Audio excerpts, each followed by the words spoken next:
Hi guys, I'm Nate from Good Mayhem Racing. This is the 4Runner that we're going to race the Baja 1000 in a few weeks' time. It's getting real. We got the BF Goodrich decal on there. We have all the drivers and co-drivers on there, and you can see a string traversing across my floor at the center height of the wheels. That is for a string alignment. String alignments are as accurate as the laser alignments that you can get at a mechanic shop. The difficulty is, if you don't know what you're doing, they're really hard to set up. The mechanics are doing the same thing as the string, but with lasers, and the lasers themselves have a tolerance to them that is as significant as the strings. So you don't necessarily get a better alignment by going to a mechanic shop. You just get an easier one because someone else is doing it. The other thing that's really, really nice about going to a mechanic shop is there's a warranty with that service, right? Like if they align your car and it's not very good, well, guess what? You can give it back to them and say, fix it, right? Well, you can't do that with string alignment. You're stuck doing it yourself. Granted, everything that you do with your string alignment it's done the exact same way. So you're moving the exact same parts, you're adjusting the exact same bits. If you mess up, someone else can fix it. You just want to make sure you're not wearing your tires out beforehand. So, why am I working a string alignment right now? I have replaced every metal suspension joint in this truck. Every one. And on the lower ball joints, I replaced the shim stack, the misalignment spacers that actually hold and offset the ball joint from the control arm. The one I got is shorter by about 1/8 or 3/16 of an inch compared to the ones I originally manufactured. The ones I got are made by Dirt King, and they are what I wanted all along when I first did my Uniball lower conversion back in 2018. Now that the product exists, why not buy it? Well, when you take that entire knuckle, the thing that's holding the tire, and you theoretically shorten it because your fixed bits are now smaller, physically shorter in stature, well, now that changes your geometry up a little bit and brings the car higher compared to the joint that I originally had. So, like, imagine this is the misalignment spacer and my arm is the control arm, right? If I bring the misalignment spacer up, the whole control arm is going up. So now this has more ground clearance. At the same time, the coilover has moved and now is lifting up the car just as much as it did before, but now since it's down there, it goes up here, the whole car goes up with it. It gave me a lift I did not anticipate. So now that I have dialed back my lift to where I want the truck to be from a ground clearance standpoint, I need to fix my alignment again. Every time you change something with your suspension, it can impact your alignment by a tiny bit. And that tiny bit is enough for you to feel while driving. And it can be very obvious that something is wrong because alignments are standardized. Everyone plays within the same sandbox of criteria, whether it's Ford or Dodge or Chevy or Toyota or what have you. They all try to make cars have similar alignments so then they drive in a similar way.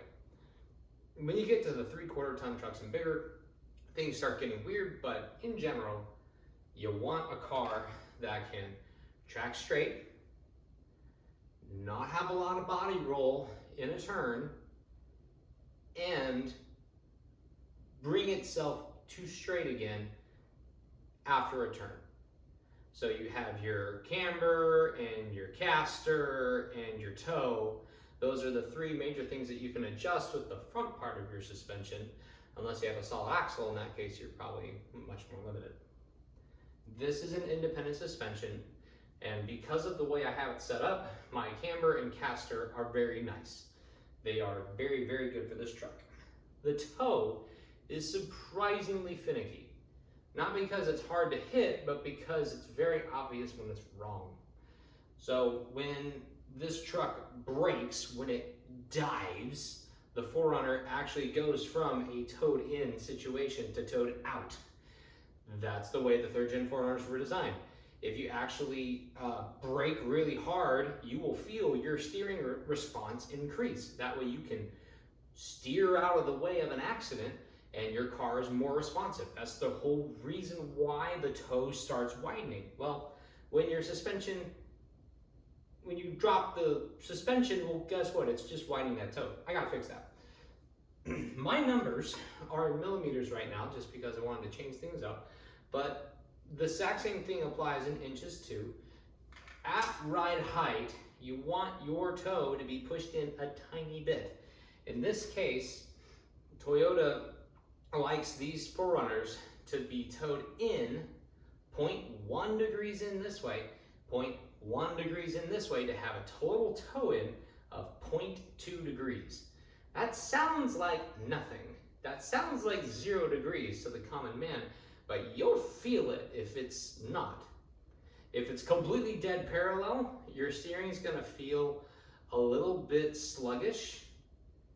And then if you actually toe out, you'll feel like your truck's very easy to steer into a turn, but hard to steer out of it.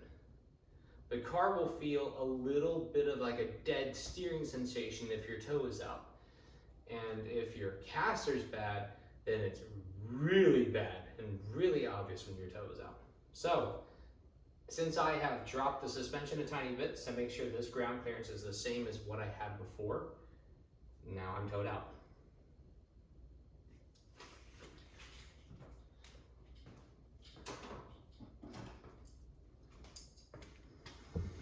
How you do it is you make the strings parallel.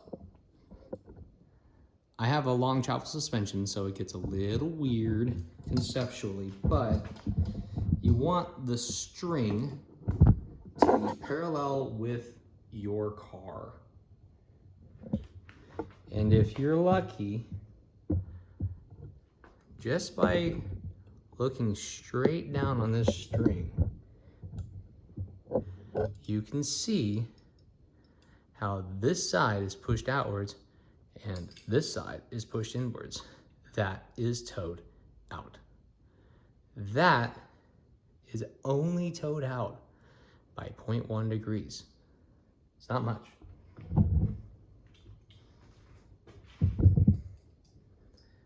So we have to fix that. How do we fix that toe? You take your inner and outer tie rods, you loosen them. That nut right down there, that's right, that one. You loosen that, and then you just screw in or screw out that outer tie rod to get in place. And then you measure. Because of what I'm doing tonight and I'm in a rush, I'm not using the alignment plates, a plate that a Lazy Susan that the tires sit on. That's the absolute best way to do this. But what I do have is a ruler with a level on it. So long as you can take a physical measurement and make sure your ruler is level, that gets you a very accurate reading that you can measure here and you can measure here. So like you can see this dimension right now is like 4.5 centimeters. This dimension over here is 4.7 centimeters, 4.6. That means that this thing is pushed in more than this one by a tiny bit, only just a millimeter or so. That's enough to make the car feel like it's a dead steering car. So I'm going to adjust it. I'm going to adjust it a tiny bit at a time because if I don't, I will suffer the fact of not using a toe plate, or sorry, a Lazy Susan to have these tires on. But I'm gonna have to do that on the left side, and I will have to do it on the right. That's how you align the front suspension, or at least the toe. You can do all the other things with camber and Caster too, but on this particular truck, those are dialed. I'm really not changing those unless there's something absolutely heinous going on with the drivability of the truck. Because most of these characteristics with alignments aren't relevant off-road. They are most useful on-road. We have about 400 miles worth of driving on the highway during the race. Out of that 1,300 mile race we've got, only 900 of it is off-road, which is a lot. It's overwhelming.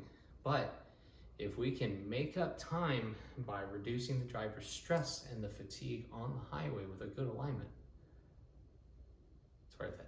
I'm Nate from Good Man Racing. I will see you out in the desert, if not my garage. Like and subscribe for more.